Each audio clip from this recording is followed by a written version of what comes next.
take a plane to another plane, to another plane, to another plane, bumping Baka not nice while I'm trapping in the rain. Until he pops in. Yeah, absolutely. So I'm here with, is it one half? Are you two BeePax or is the two of us are BeePax? Yeah, I'm just making sure Nick. there's not a producer element or like anybody else who's a hidden part of BeePax, who's a hidden member. You know, there's some of those groups where it's like there's a DJ or something, but like you guys, it's just you two are BeePax. Yeah. I'm the B of BeePax, and Pax will be joining us shortly, I hope. Awesome. Yeah, it's just two of us for now. Maybe it expands in the future, but it's just two of us. That's dope. Well, I'm here with one half of BeePax. Mm-hmm. The other half hopefully is joining us any minute now.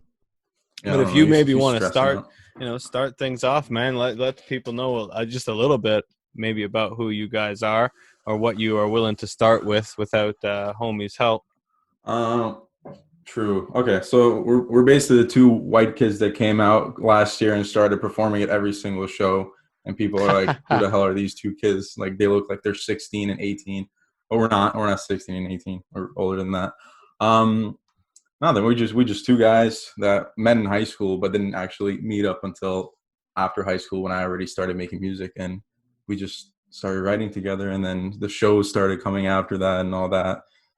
We're just having fun with it, you know. The kind of the whole pandemic. As for everyone else, it kind of there he is. Hey. As for the pandemic, it kind of slowed down all the shows and stuff, but yeah, for you guys, like live shows is really your thing, right? I mean, you guys are out there. You guys are really out there. Even just searching, doing a quick little search just before doing this podcast, looking you guys up. A lot of what I find is the live footage. So gotta make sure to post that, you know. You gotta let people see that. Yeah, no, it's great because you guys really do have a great energy. But it's interesting because another one of my homies who lives out west, like his act is primarily live focused as well, going around doing. They do a lot of festivals and stuff. And yeah, it's interesting talking to people who have been really affected by this. You know, as far as live shows goes, seems like we may not be looking at summer, you know, for stuff like that. What are you boys thinking? What are you boys feeling? Well, our whole idea was we had plenty shows like booked for like up until the summertime, and then that kind of all just went away. So that kind of, I don't know. It's a real bummer because we just dropped an album last year that we didn't really get to perform much, which we were looking forward to doing the most. But you know. Yeah, it sucks when that happens. It does. It kind of kills the vibe a little bit. Hi, Dylan. How you doing? Good. Can you guys hear me? Am I good now? Yeah, you're good. My shit was all out of whack. I apologize. Yeah, not a problem. Not a problem. We're all sorted now. I was like, you know what, man? I'm going to be honest with you. I was like, man, this kid's one of the most professional motherfuckers I dealt with. Like right up until the last like 10 minutes or so. And I was like, man, this kid's just another rapper, man. I thought this kid was a professional, man. This kid's a fucking rapper. This kid. As soon as you add technology into it, Dylan just gets out of it. When it comes to the freaking technology, I lack a little bit here. No, it's all good, man. No, honestly, I say that as a compliment because I really do appreciate you boys, man. Like you're out here. Man. Where the fuck are you guys from, man? Niagara Falls. Like straight out of Niagara Falls. Shit, okay. Yeah. Much love, man. Niagara boys. That's what's up. I'm born and raised St. Catharines, so like yeah, it's great to see like you guys, like to me, you guys are kind of new on the scene, and correct me if I'm wrong, like within the last few years or so you guys have really popped out, right? So it's kind of great to see these newer acts who aren't like hooligans. You guys really seem to to spread like a positive message, and like I said, you're super professional to deal with and just overall chill guys, you know? I'm real glad you got that vibe from us because I always kind of tell everyone BeePax is the least confrontational group in rap in history, period. Yeah, we want no smoke, we don't want no beef, we're just here for music, we're here for fun.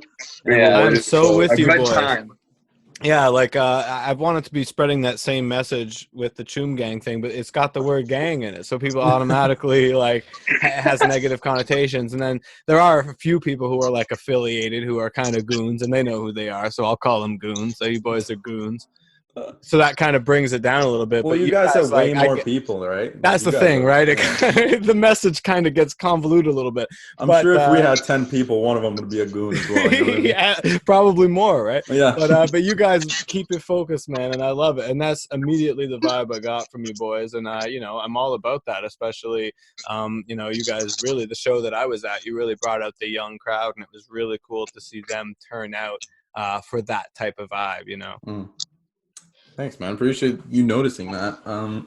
That's really all we ever try to do is just kind of present ourselves as like as professional as you can be as a Niagara region rapper. There's a ceiling to that statement. There is a fucking ceiling, my friend, and it's pretty low. It is, unfortunately. We try to stay up there somewhere. Yeah, we gotta push that motherfucker up. Push that ceiling up, man. Raise the roof. You know what I mean? Yeah. So you guys, it seems to be a pretty quick trajectory. Quitty prick.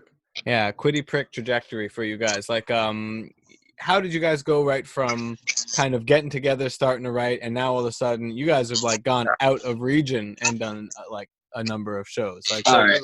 Give me a story. Tell me a story, boys. Okay, so let me, because this is kind of funny actually. So Nick, as far as I know, did music a little bit longer than myself.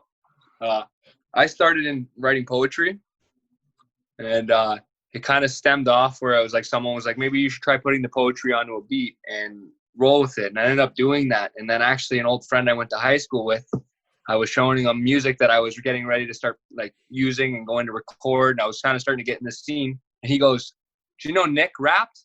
And we all went to high school together, keep in mind. So, right, we didn't hang out in high school or nothing. So I was like, Nick raps. And then he showed me a bunch of Nick's music. And I think the first song I heard was DNA remix from like a Kendrick Lamar remix. Yeah. That's a bold remix. I called him that night. I was like, come to the Tim Hortons parking lot and let's freestyle. And that's the most Canadian sentence magic. ever. Absolutely. Magic after that. Like within the next month or so, we ended up writing Alone, which is our first song together. You're skipping all over the place, brother.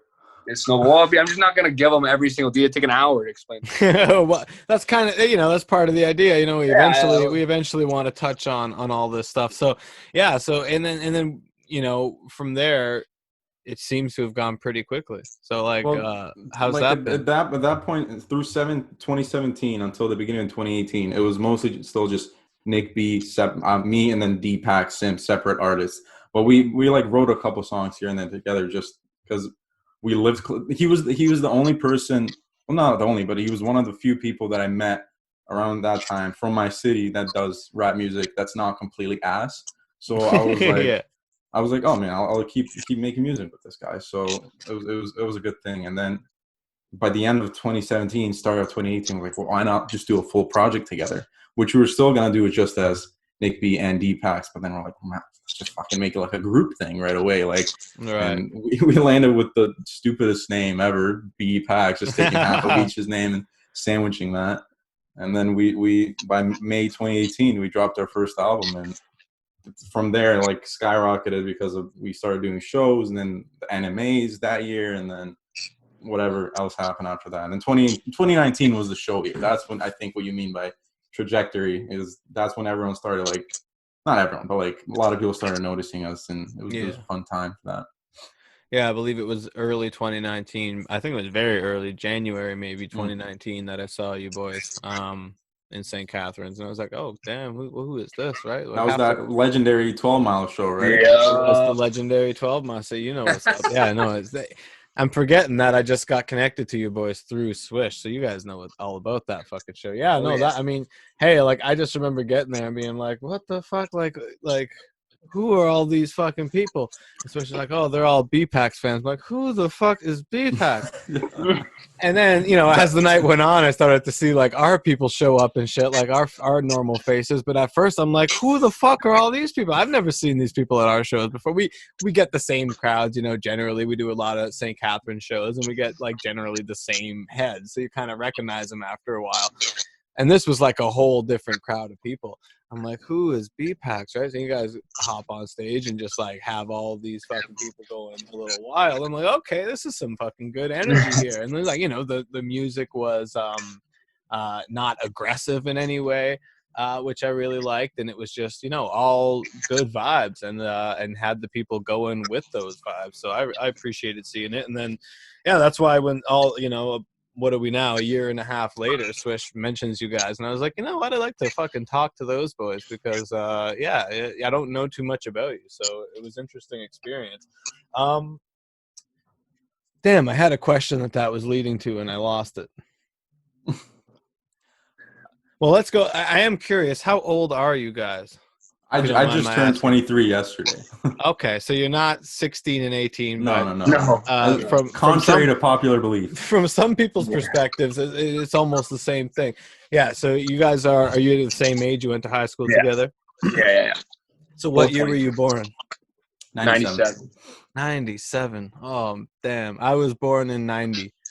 We're babies. I straight up thought, I was talking to Dylan earlier, like, I swear Ezza was like maybe 2 years older than us. I don't know. You just look younger, you know what I mean? Well, like, thank you. You got that younger energy about you. Well, I like to think of myself as a gap bridger, you know, like I fuck with all the new shit, and I grew up on the boom bap shit, right? So like I fuck with both sides of the spectrum. Like, there's this whole debate in hip hop, and my playlists are all full of both, right? So like I like to try to and especially in the Niagara region, I think a lot of the problem with the scene here is that there is a lot of that old school versus new school animosity, where like they almost, now it's starting to get better, but you know, there has been a lot of that, and like I've always tried to sort of bring everybody together. So yeah, it's cool that you bring out your people to some of our shows, and that you know, hopefully snowballs, right? Well, the whole thing with just to touch on the little like the gap thing, I feel like as like our generation gets older, they're starting to like go back into like hip hop history, and then just start like listening to older style of music, like older generation music. Like I know I'm younger, but I still like I'm a huge Outkast fan. I'm a huge Mos Def fan. Like those are excellent choices. That's even what I mean. People, like, yeah, even old like, heads don't fuck with some of that, right? Right. It's like because Outkast is like a little weird, you know what I mean? But yeah, that's the shit that's influenced everything now, right? So you can see the lineage there, the through line. Like the little pop rap kind of fusion that kind of happened in the early 2000s. Like that's why there is people like us that make like, we have a conscious that is like old school style, but our style is new. You know what I mean? Like our music's modern sounding. So that's that blend there. Yeah, and it's unfortunate that a lot of old heads just write off the younger generation as like they don't study the old shit, because they totally do. I mean, like the old heads, they just gotta, you know, they're just mad because whenever something new pops up, you're gonna be like, wait, that's not the same as what I like. You know what I mean? Yeah. Like, so but people start to accept it once you hear, because a lot of the people in the region that kind of started accepting us in music are older, like generations, like older than us especially, but they start hearing like the melodic hooks, like the catchy hooks, the little like the jumpy beats, the exciting stuff like that, like, and they gravitate towards that because it's good energy, rather than some stuff that's more strange to them, like straight up like a Lil Uzi song or something like that. Like they could never get into that. Yeah, you guys do have a pretty good blend for sure. I could see people on both ends of the spectrum fucking with you guys. Yeah.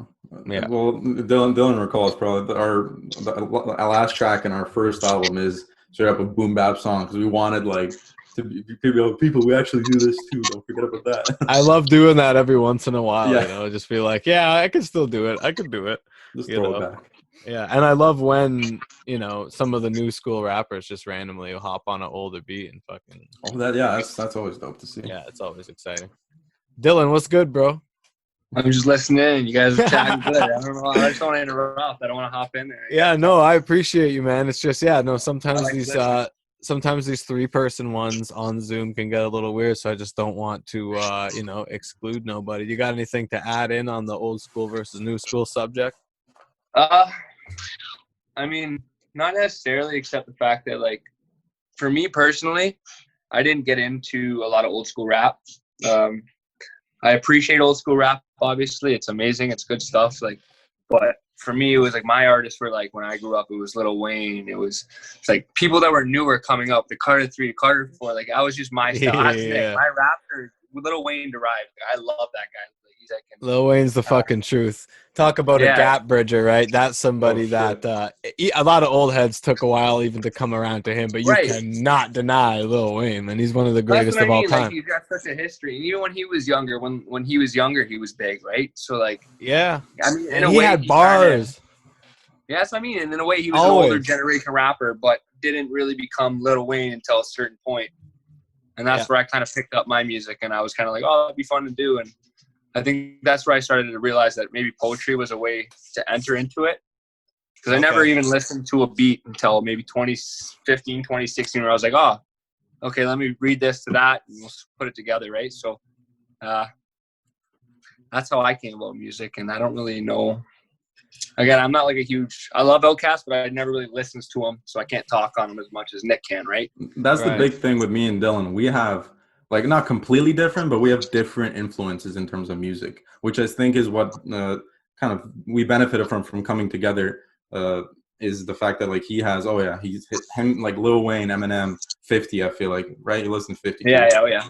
So, and then there's me, I'm like, Outkast. I'm, like, listening to fucking, like, I don't know, whatever else. So, but I think that's a huge, like, benefit for us when, like, you guys were talking about our stage presence and how we're not anything crazy, but we get the attention of people of the old school, the new school, because Nick has that style, and then I have the other style where it comes together and it works together. You know what I mean? So people really catch on to that. They're like, it's not too much of this new stuff, and it's not too much of the old stuff. We're right in the middle, I feel. Like, yeah, and I think that even though, you know, the artists that you're mentioning are different from each other, they're kind of from a similar time, you know what I mean? Like, and so it's kind of cool. Like, I think I fucked with all of those people, you know, like I fucked with Wayne, 50, Outkast, you know, Mos Def was a great mention for sure. Yeah, no, it's fucking awesome that that you guys are able to have those separate influences and then still bring them together, you know. Because there is those common strands there between them as well, where a fan like myself of all of those would also be a fan of you, because you can kind of tell where those influences are pulled from. Who do you guys fuck with now? Jack Harlow. Jack Harlow's got steez for days and bars for days. Yeah, Jack Harlow's dope, man. He's fucking. He makes it look so easy. So man, I found that kid, like, right on YouTube when he was like 16, just coming up, and his music was so pure, and like to see him snowballing and where he's at now, doing songs with a song coming out with Lil Wayne, possibly Drake, they're saying. It's pretty crazy. We got the chance to actually see him probably with one of the last shows where he'll have a small crowd, like with 200 people. Yeah, before he popped off. Right before What's Poppin' came out. I love catching artists in that stage, man. That's the absolute best. That's what I mean. Like, you were there riding with them before everything popped off. It's like, what an experience, man. I'm listening to freaking Run the Jewels recently. Only Run the Jewels. I haven't heard Run the Jewels 4 yet. Obviously I heard the single with Primo and it was fucking fire. Crazy beat, that crazy ass beat, man. Oh my god, that's the kind of beat I want people to send me. That kind of beat. You know, that's legend status shit right there, man. Yeah, really though. Yeah, but Jack Harlow, I just want to say quick, the one that got me was the one with Sci-Hi the Prince, man. Drip drop, bro. Drip. Yeah. That's the one that really won me over with him, man. And fucking both of them just kept that same rhyme scheme going the whole fucking song and just made it look so easy. And I'm just sitting there like, how are they still going? How are they still doing this? How have they not said the same thing? bars on that song, man. Like, Sci-Hi is one of the most underrated fucking artist ever, man. But I'm sure he's probably ghostwriting for people. Like, that's how he gets paid. You already know he gets crazy paid for that. 100%. He's fucking just collecting mailbox money. But the thing is, he's got a great voice and a great flow. Like, I would just love to hear him do a fucking just a Kanye produced 7-track solo album like that, you know, that whole good stuff, 2018 style album, but with Sci-Hi would just be so fucking good. I remember there being talks about that, but then Sci-Hi he doesn't have that much buzz with his name for them to I don't fucking get it, man. I don't get it. And then Jack Harlow, like, respects to Jack Harlow for even reaching out to Sci-Hi for that feat. Like, come on, man, that's a respect fucking move right there. This guy gets Sci-Hi on a song. Yeah, and then I remember, actually, now you reminded me, in like 2017, even I think even before BeePax, like, I emailed Sci-Hi's management for like how much a feature would be, and it's straight up I think it was $8,000, and I was like, dude, if you're like a artist that gets the ball rolling, that's not that much money to invest into a really good feature. That's You most know, likely. like that's pretty serious. Like Harlow or Harlow's people probably did like a little bit of light shopping around, like people that's what I mean, kind of yeah. on that level, and we're just like, Sky High's serious bang for your buck. Like, Mm. yeah, that's pretty fucking Anything under intense, 10 man. G's is probably solid, Yeah, it's not especially bad for at a all. Kanye signed rapper. You Wait, know, who worked on some legendary albums and shit. You know. Yeah. Yeah. I don't know, man. I don't know what. There's not a lot coming out right now, other than that Run the Jewels album. Really. You got to get on that. That shit's crazy. Yeah, I really It's so perfect for like the times that the world's going through right now. They wrote that album last year, but ain't shit changed from last year. You know what I mean? That's why No. it sounds so current. And Yeah, Killer Mike is just a super conscious dude. underrated So shit too. Yeah, Killer Mike got one of the best voices and flows in rap. Yeah, he does. Yeah, he absolutely does. And that's why it works, man. I love those fucking late in life success stories in rap, you know. Like Royce da 5'9" is one of those who had just a fucking great run early. You know, the guy's like 40 and he's just now having a really great run in his career, you know. And Run the Jewels is another one of those late success stories. Even DJ Premier, for God's sake, like, Bro, obviously he's been there. a legend for years and years, but like just recently he's like popping off again, like doing songs with Griselda and Run the Jewels. You guys fuck with Griselda? I've been hopping on Griselda hard lately, man. I was just listening to what's his face, West Side's album. Like, I just love the beats on that thing. It's so smooth. Dude, the production His voice is so. Hey yo, he's a fucking like Ghostface Killer on volume, you know. He fucking that whole album is just vibes, man. And that the tape they did together with I just know the old lady on the front cover. It's like some acronym. With the three of them on every song. That shit's fucking wild. And I just started getting into them. I was like disappointed in myself. I just kind of let the YouTube autoplay run, and I was like, holy shit, how have I just been ignoring these guys? Like sometimes you just gotta do it. It's because they have that Eminem signed them, right? Yeah. Honestly, this is probably my fault because the last one that I heard Eminem sign, and also Dylan showed me that too, is Boogie. Boogie and that, and he had that album came out. I wasn't crazy about it, so when I saw Griselda next, I'm like, Shady Records ruins ever since Shady 2.0 came out with that, you know, like Yellow Wolf, ruined. Slaughterhouse, ruined.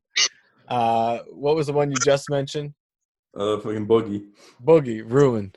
All were fantastic potential artists. So like, I'm not even gonna check anything from Shady Records. That's what I mean. They changed their motherfucking form, and then they finally just signed an artist that they just leave them alone and just let them do what they do. That Shady Records Griselda album sounds no different from their previous material. It's like, why couldn't you let Slaughterhouse fucking do that? Or, you know, Slaughterhouse had a chance to be like the greatest group in hip hop, man. Oh my god, all four of them are nasty. The excitement when that was coming together on the internet was just fucking it was peak, man, and then it just all fell apart. You know?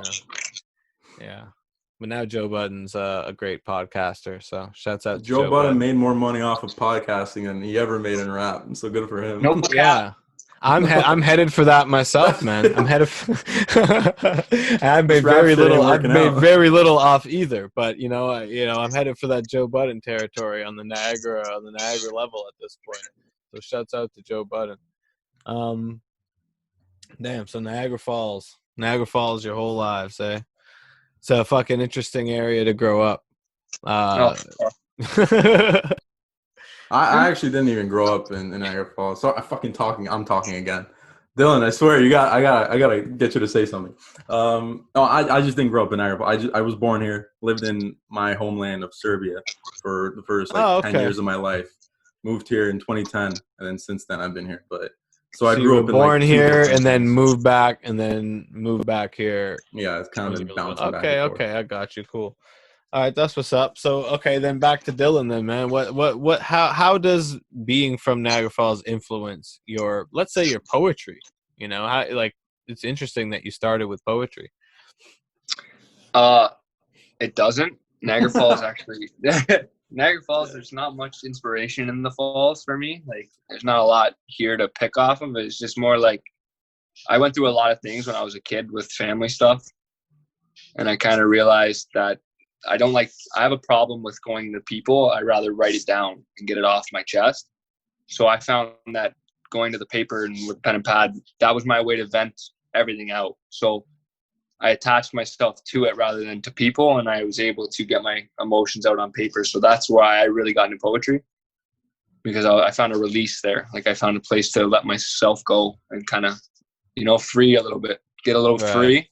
So I wouldn't say Niagara Falls inspired me, but I'd say rather my life lessons from my family and friends, and, kind of helped me figure out why I liked writing and what it did for me. And the best part about it is, like, when I write, I feel like the word I'm looking for is more like light on my feet. I feel like I'm in the clouds because I feel like I can say whatever I want.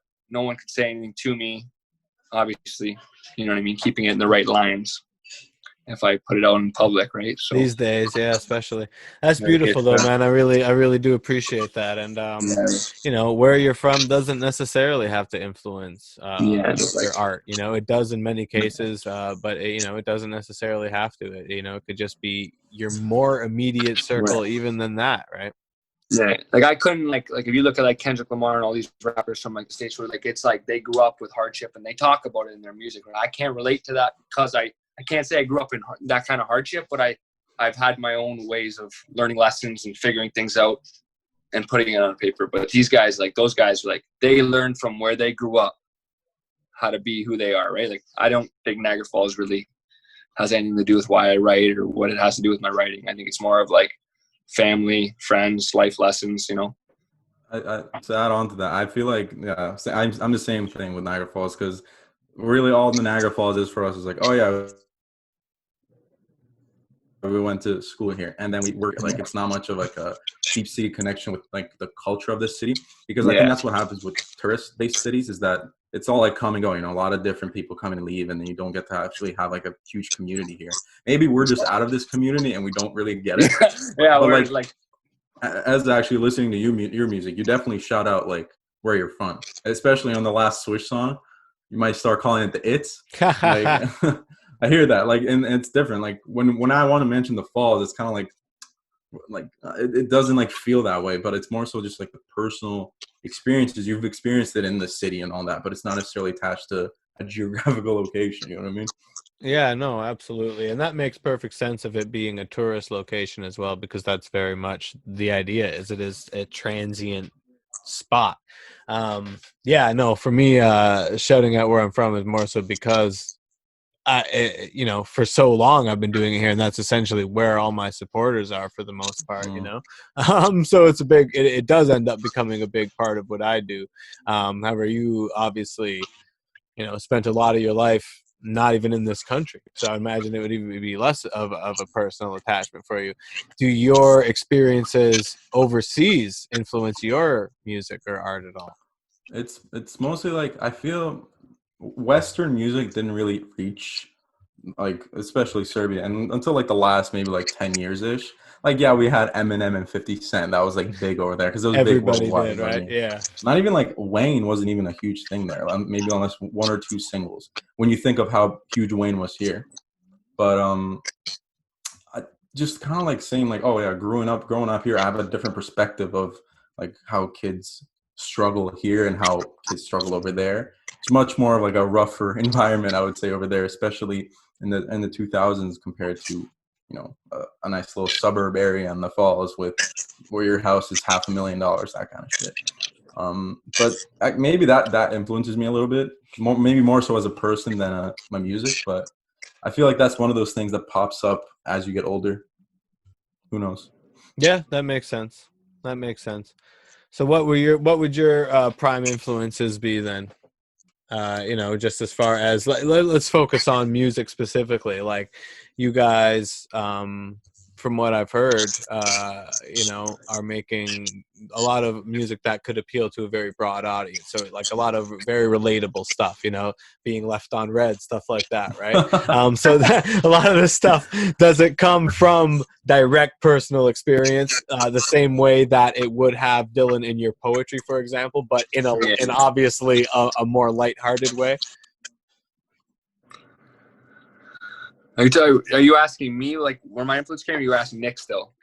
Well, no, I'm asking you. An example for example. Sorry, did doing music come easy to you because you were also using your life experiences as inspiration, the same way you did with your poetry? Did that translate that way? Except music was a kind of a more fun way of doing it, whereas poetry, it was more about your hardships. Yeah. Okay. For music, I think coming into the music, and I think Nick can attest to this, I struggled a bit at the beginning because I found like poetry can be a lot different than your rapping material, which is still poetry, but a little less wordy. Whereas in poetry, you're trying to find all these descriptive words to explain how you feel. So I had to kind of transition into a more simple way of talking about how I feel or things so people can understand a little better. Whereas my poetry was kind of really, really wordy and weird. It was more like just for me.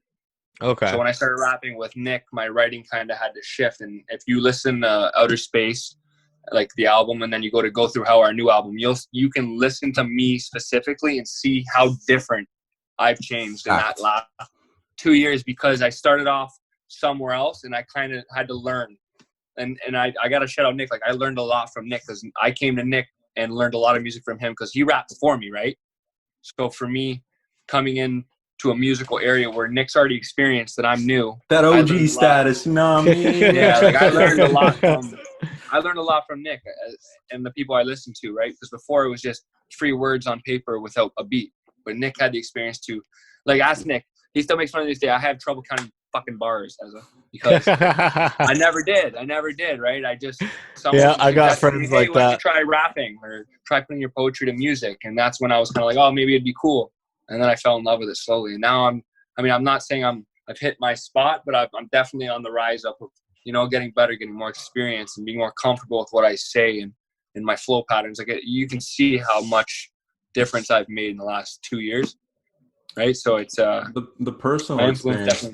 Like the personal experience thing though, like because my whole music thing started. I always wanted to write. Like I've written like little songs. Like I have one saved in my room from grade 4. I wrote my first rap. It was about all my friends in class. You know what I mean? I basically tried to mention everyone's name in a bar. Like it's kind of actually leveled up. Like it's not even a bad kind of. I might drop that shit still. Just shout out to my grade 4 people. But anyway. Like my first actual experience with writing and recording rap was because of like a really nasty breakup. So that kind of inspired, like many people, I guess. That's the softer side of rap. Like if you're not going through like violence and robbing and stealing and drugs, you're going through heartbreak. Emotional shit. Yeah. Emotional shit. So my first songs and like that kind of translated into BeePax, which I'll get to in a sec, was very personal stuff. But when me and Dylan met, because he was also writing personal stuff then. I remember him showing me songs early on about his family, and he's still writing songs like that. But for BeePax, we were like, let's just try and have like a little more fun. And like that's why our first song is fucking Perrier. That song doesn't mean shit. It's just one of those flex songs. And like, I don't think either of us were comfortable dropping songs like that on our own because who the hell are we? Like, who am I to just flex on my own song with like 14 listeners, you know what I mean? But as a group, it's kind of like, oh, we're just bouncing energy off of each other. Right. We definitely feed off each other very well, which is awesome, and it makes the music better. That's for sure. So when you hear a song like "Left Me on Red," I think he was definitely in a relationship there, but that song was his idea. So it's kind of like we just kind of revealed the secret. It's cool that you can put yourself. It's fake. Yeah. It's cool that you can put yourself into situations as an artist and be like, hypothetically, I'm texting a girl, but I'm not. And then you can tell a story. It's like a fiction, right? Right. Which I find really cool. So like Left Me on Red was like, sure, I've been in a relationship for 6 years, but let's get into the position where I'm acting like I'm hitting on a girl and she's not giving me the time of day. And I mean, in my opinion, that makes it's kind of easier to write like that when you put yourself in the shoes of something you're not. Right. Because you can just get creative as fuck. You can just get hella creative and just start making shit up. And like Eminem says, the best. You can take the truth, stretch it. You know what I mean? To make a song. Yeah. Yeah. Right? Especially because Absolutely. that's so relatable. That topic is so relatable. Exactly. Like, everyone's getting left Yeah. on red these days. Yeah, I was just gonna Well, say, even though you're making like a fictional story of it, it still is drawing from personal experience on some level. Right. That everybody can relate to, right? The funny thing though is because Dylan stretched the truth on that one, but I was single. I was getting left and right at that point, so it was definitely like there's truth to it. There's truth to every lie. He's putting himself in your shoes. He forced me to do it. I mean, I've been left on red by like, my mom and stuff. Facts. Oh, that's funny. I'm sure we all have at some point. Yeah. That's kind of where my my scattered question was leading to is like, well, one of you having come from the poetry and one of you having started with music and then helped the other with that, and then you both kind of found your swag with each other.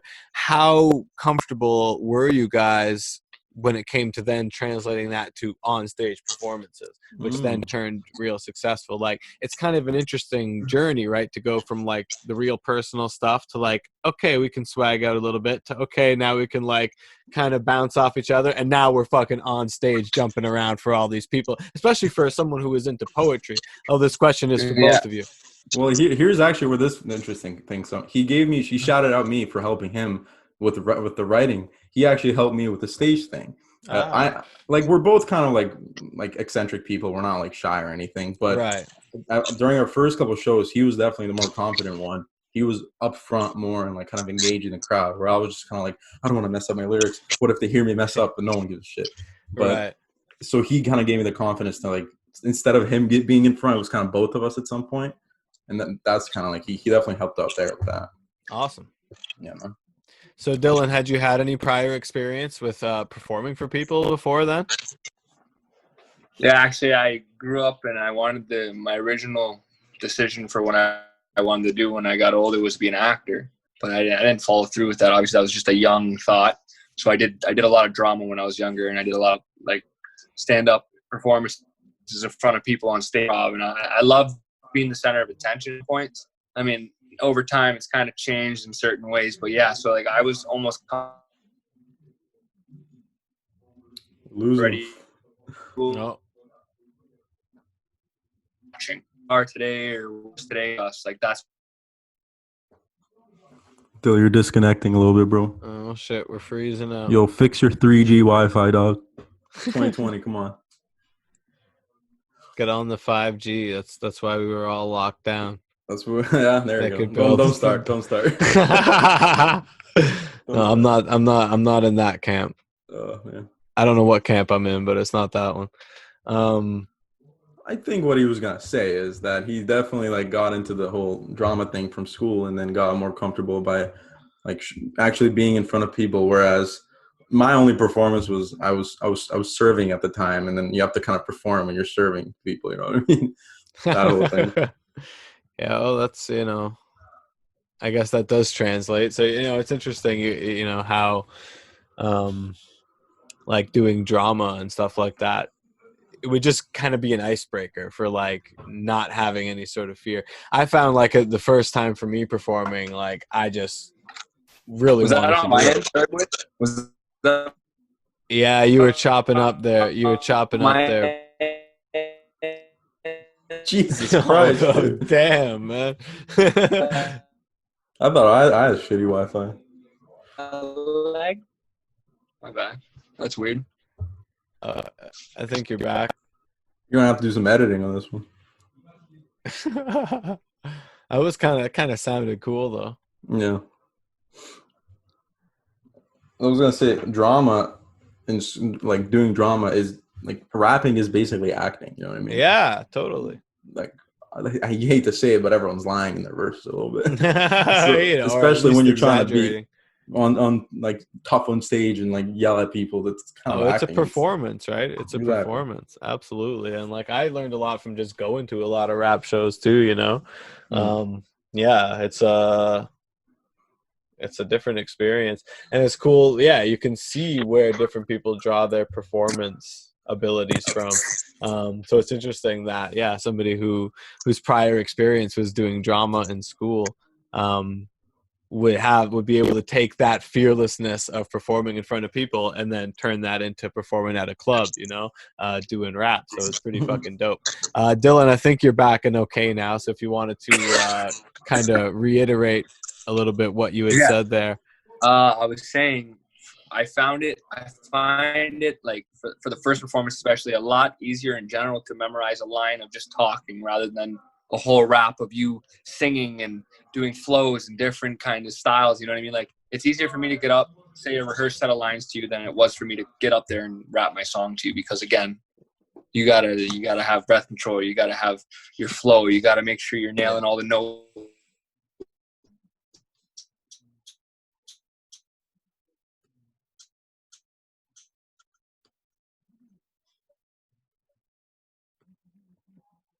God damn. And I can't sing for shit. And I try my nerve-wracking part is how it comes out. Worry about my voice messing again. What I miss? Dylan came back and then he started talking and then it went all fucky again. What's going on, bro? Just go on your dad or something. Yeah. I heard him say something about singing. Yeah, he was saying that he couldn't sing. And that he would, and that you just nod your head, and that was part of the difficult thing, because at first he used to just, like, it was lines that you would recite, you just have to memorize your lines and then perform them, and it was difficult for him to then translate that into, like, also having to flow and have breath control and get the melodies right and get the right notes and shit when he can't sing for shit. And then from there on out, all that comes from vocal practice. From you, no one's gonna be perfect the first time they hit a stage. You know? No, of course not. Wherever, especially in like a club where there's not very good of a sound system, and maybe you have to be louder than usual and all that, then it takes a while to learn. Yeah, and it's totally an underappreciated talent to be able to rap on stage for all those reasons. It's so much more than just rapping. It's memorizing, performing, breath control, all those things, right? Yeah. All right, Dylan, let's try that one more time, man. Stop using the Tim Hortons Wi-Fi, brother. I switched to 3G twice and it just kept freezing, so I just kept trying to flop back. I don't know why it keeps freezing on me. It's weird, but hopefully we're back now. I was saying it is easier coming from a drama perspective and an acting perspective to say a set rehearsed lines to you, like as if I'm just talking to you like a play, than it was for me to get up on stage and have a flow, a voice, and worry about hitting notes properly or, staying on beat. Like, sometimes that was the more intimidating part for me. Right. Like, if you just gave me like a sheet with a script, I don't have to worry about missing notes, or, I can just read this to you like I'm talking to you. Right. So I think that was the most nerve-wracking part for me as a performer. But after, 2-3 shows, I think we started to get the ball rolling and realize what we were comfortable with and what we needed to improve on. And I swear to God, every show we do, we get off the stage, and then when we leave, when it's time to leave, we get in the car and we literally have a discussion about what we could do better next show, maybe what songs to replace next show. You know what I mean? Yeah, we do consider this whole thing as like what is a performance, but as okay, if we want to do this big time, like we kind of want to have a set list. That's why we try out every song at least once to see how people respond to it. So then we can bring that to the next show. And like, depending on where we're performing and like what's the crowd, like we've performed anywhere from like a club in Hamilton in the basement of a hotel, like a bar, to like a vegan restaurant in Welland. Like, there's different crowds you're going to see. So you got to perform different songs. People are going to respond to it differently. And it doesn't just come from the songs you pick. It's just how you're actually like animating yourself. Yeah. A vegan restaurant in Welland. A vegan hippie chick, to be exact. Yeah. Yeah. Oh, it doesn't sound horrible. There was some old ladies that were winking at us. It was kind of different. Right? But they were vibing. Hey, as long as they were vibing, man. As long as they were vibing. Perform for anybody, No doubt. Yeah, I know. I've never understood people who are like stuck up about who they'll perform for. I mean, if you're like super successful, obviously you gotta fucking pay the bills. But if you're just doing this for fun and you're up and coming and you're like, obviously, you want to eventually make it something, but it's fun to perform at those little fucking random spots, like it's one of my best memories performing is at like a random like vapor lounge when vapor lounges were still around, like a illegal gray area. And it was like I had only performed, and it was like fucking just a few people in there just sitting down. Obviously everybody was smoking weed, so that kind of made it vibey. And then it was like a super intimate kind of set, and it was just random as fuck. And like everybody wants to be like, oh, I only perform for like 50 people at least, or like 100 people at least. And it's like, man, I'll perform for a fucking cafe. I'll do like a book reading style performance. Like, just whatever, man. Like whatever is all good. What's some interesting performance experiences you guys have had? Yo, Dylan, the bachelorette party. That's a good one. We performed at Taps. Was it Taps? Yeah.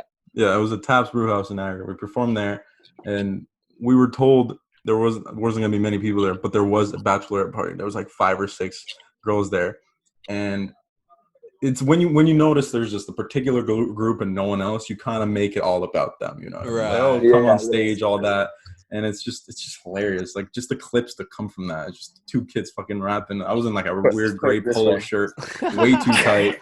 And then just these like drunk girls behind us. It was the funniest shit. That was one of the better ones. You probably made their night. Oh, absolutely.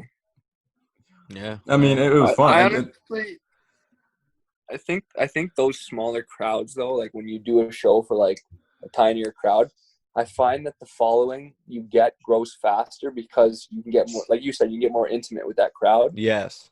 Whereas when we're at a big crowd, say we did that 12 Mile show, we had maybe, I don't know, whatever, a handful of people, way more than most of our shows. And then we got maybe 10 followers. Whereas these shows where it's like, we did a show at Brock University for a small group of people. And I think 95% of this small group of people all followed us, right?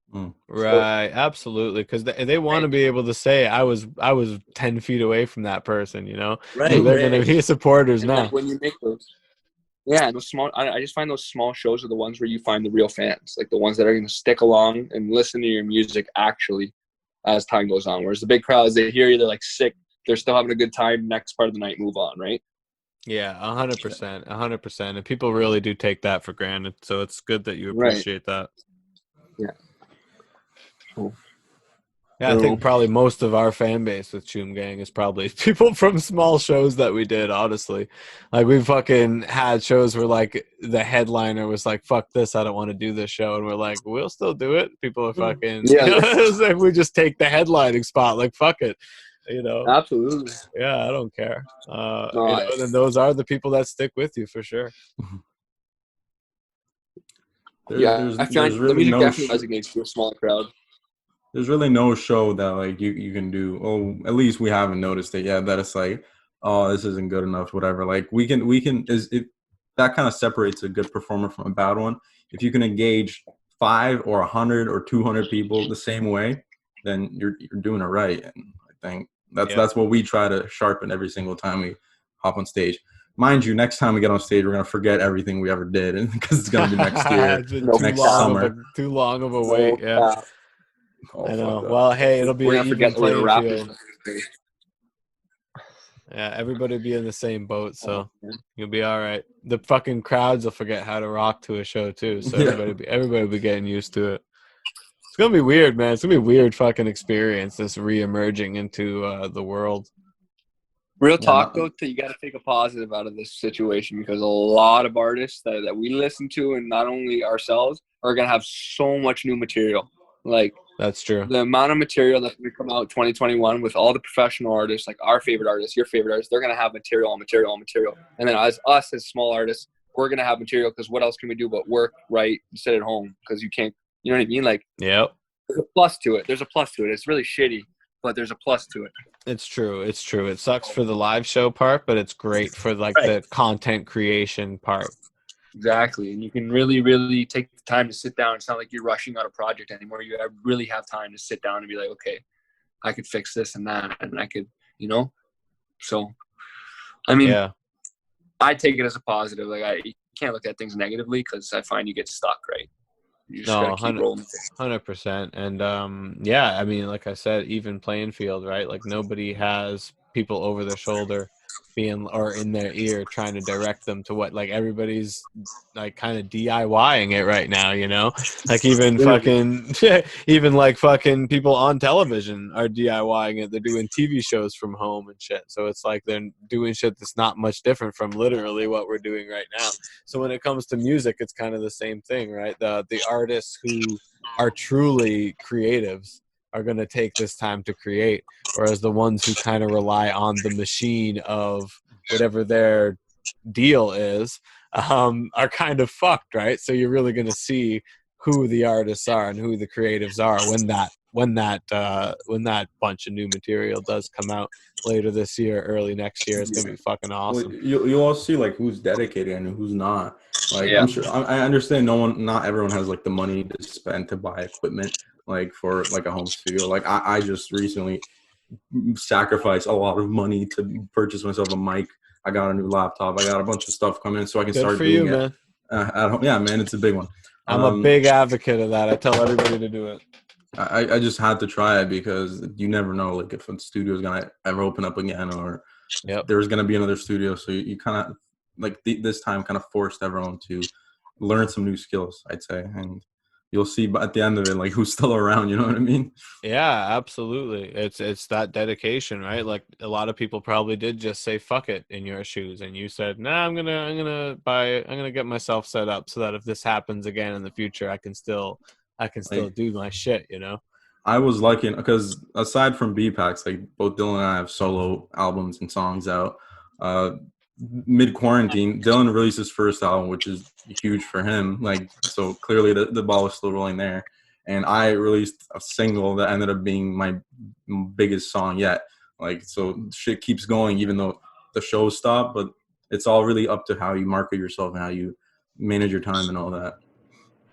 Yeah, absolutely. And like Dylan said, just taking a positive outlook on it and not allowing it to let you become negative, you know. You got to stay in control and just keep doing what you do. For sure, man. So what's next for people. yeah, Stay what's motivated. next for you boys? What do you got plans? I know you're talking, you just dropped some solo work, but do you guys have another group project in the works at all? Not yet, really. Nothing specifically. I think the main focus is in the new year, recoup the time we lost for shows, if possible. Like, right, because you didn't really get to perform the Right. last album the way you Right. wanted to. Right, and this year alone, out of like compared to last year's amount of shows, like we had 2 shows a month so far, and we were gonna be an opener for Ritz at the warehouse. So are we. Which, Yeah. so like that's huge, right? Like that's a Yeah. bummer. Like that's a big opportunity to kind of put yourself out there, right? Like the Mad Child show was awesome for us, and it just sucks that like now we had another opportunity and it got taken away, and then on top of that we had shows planned for the next couple months, and so hopefully the new year 2021, if it's any better, I'd like to recoup what we lost over time, right? Because we still have to but play that album. It's really unfortunate because that album, we wrote that album a lot with thinking about live shows. Yeah. Like we're like, oh, this song smashed live. Like this hook is kind of easy it's an earworm hook. People like it live. Yeah. We did a couple of the songs, but not nearly as what we planned on. So that's the whole thing right now. We for BeePax at least, like this album, there's a lot of people that still haven't heard it, and I would like people to hear it. It's our go through hell album for anyone listening right now. Definitely like our most favorite piece of work that we both did. I'm not speaking for you, Dylan, but for everything I've done so far in music, definitely.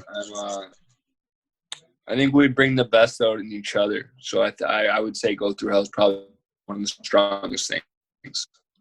So, and aside from that, like I've written like, a whole oh, he's talking. Sorry, man. You're disconnecting. I thought you were done talking. I know. I just said, I don't even remember what I said. It wasn't important apparently. So continue. Yeah, no, Go Through Hell is some fire, boys. It's that's the shit that, you know, if anyone is out there trying to find out what's going on with BeePax, they were hoping to perform these songs, but go listen to them before they get a chance. Get familiar with the music, and then when they do get to perform live, it'll be that much more hype. Hell yeah, man! Like, it's like anyone. It's a different feeling when like a person that comes to your show for the first time, they hear you for the first time. Oh, they're like, oh, these are fun songs and all that. But it's a different feeling when someone comes to your show knowing your music, and they're like, oh shit, Yeah. I know, I can't wait for them to play Waste No Time, All I Do, or Left Me on Red, whatever song.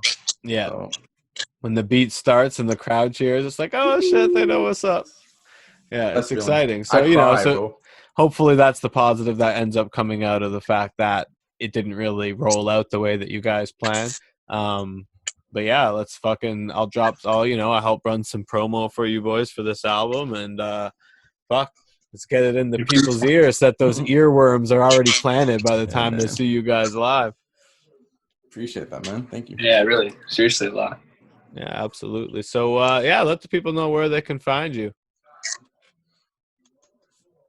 Obviously, the normal places, Spotify and all that, BeePax. But drop your social media and shit, maybe your solos and where they can find the BeePax stuff. So the BeePax stuff is everything is BeePax 905. That's the one way we shut out. I was gonna say you fucking assholes. No,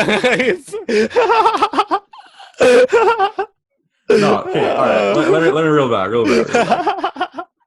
were talking about the falls. Like the falls aren't necessarily like our crazy. Let me talk about this.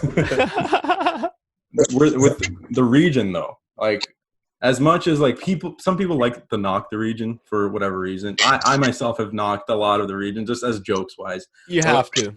At the end of the day, we all submitted ourselves for the NMAs. We all wanted that, you know what I mean? And then this Ezza guy comes in. It's like, who the fuck is that? And takes it.